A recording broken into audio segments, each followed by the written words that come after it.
stop because I want to ask Dylan and Jake and Ryan to maybe read a little bit of their poem.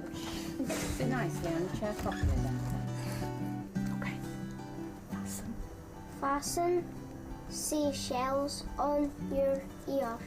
Listen.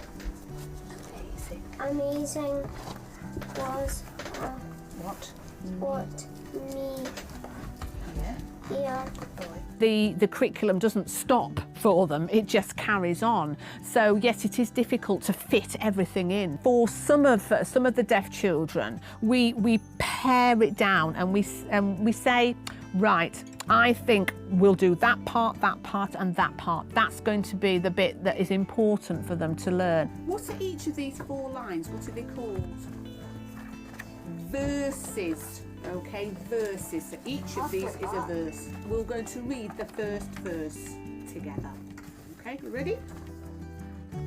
It's really important that deaf children do the same curriculum as hearing children, so they can have the same qualifications. The curriculum must be the same. It's about ensuring the curriculum is accessible to deaf children and that the teacher knows how to support them properly in the mainstream environment.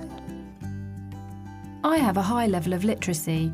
This is mainly due to the expectations in my mainstream school. These were very high. I had to work really hard to meet these standards, so there was a lot of pressure, and the expectation of the teachers was that I would do the same as the others. I didn't follow a lot of what was going on in class, so it meant that I had to do a lot more work at home. I had the support from my family, which meant that I was able to keep up with my hearing peers. The majority of deaf teachers are in deaf schools, but the trend for closing deaf schools continues.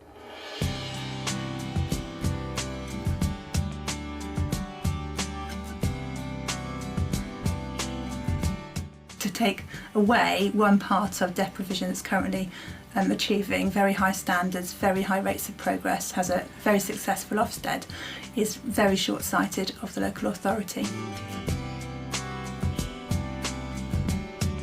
We are aware of the fact that parents very often with lots of special schools would like inclusion if it is done properly. The issue for us is not anything to do with the inclusion aspect of it, it's to do with how that's led, managed, focused and driven.